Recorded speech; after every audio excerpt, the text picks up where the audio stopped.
And immigration activity is happening all across Southern California. This right here is video of what happened this week in a field in Oxnard up in Ventura County. You can see federal officers chasing a man through an agricultural field. The woman who took the video says the man was driving down the road when a Border Patrol vehicle attempted to stop him. She says the driver attempted to drive off, but then quickly pulled over and took off in those fields. Coming up tonight on CBS 8 News Live at 6, we'll share the full story and you'll hear from the witness. Situations like the ones we've just shared with you are triggering the protests against ICE across the country, including up in Los Angeles, where President Trump has ordered 4,000 members of the National Guard and 700 Marines.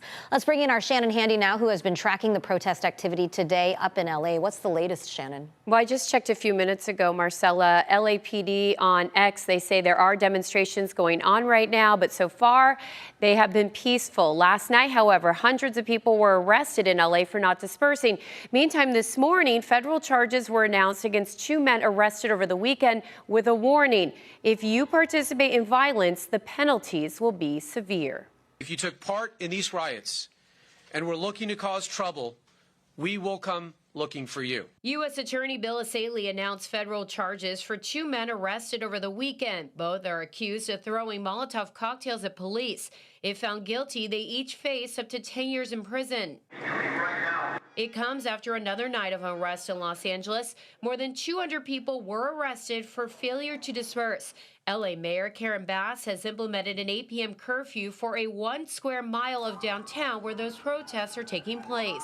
Good afternoon, everyone. Today, she was joined by 30 Southern California mayors calling for an end to immigration raids, which have triggered the community's outcry. When you raid Home Depots and workplaces, when you tear parents and children apart, and when you run armored caravans through our streets, you're not trying to keep anyone safe. You're trying to cause fear and panic. Meantime, the Trump administration is not backing down, defending the president's decision to deploy 4,000 National Guard troops and 700 Marines. President Trump will never allow mob rule to prevail in America. It's the right decision to be deploying the National Guard in Los Angeles to defend ICE agents. Troops are tasked with protecting both federal agents and federal buildings, but military leaders say they are not taking part in law enforcement. A hearing regarding California's request to bar the military from using law enforcement activities in LA is scheduled for Thursday. Donald Trump's government isn't protecting our communities. They're traumatizing our communities. And that seems to be the entire point. A military official said today the Marines deployed have not actually been on the streets of LA. They are nearby undergoing training for civil unrest.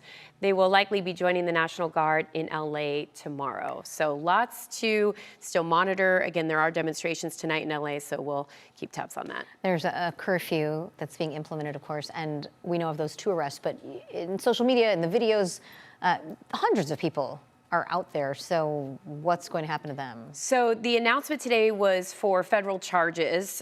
Those 2 individuals are accused of throwing Molotov cocktails at officers, which is a federal offense. The arrests for people who stayed out past the curfew, those are minor offenses. That doesn't include federal charges. Sure. So it was just that there were federal charges announced, and the U.S. Attorney said today that more are expected, and they are reviewing video footage from social media as well as body-worn cameras. So there's still a lot to come from these protests in LA. All right. Federal implications as well as at the state and local level. Keep tabs on it. Thanks so much, Shannon, for the latest on that.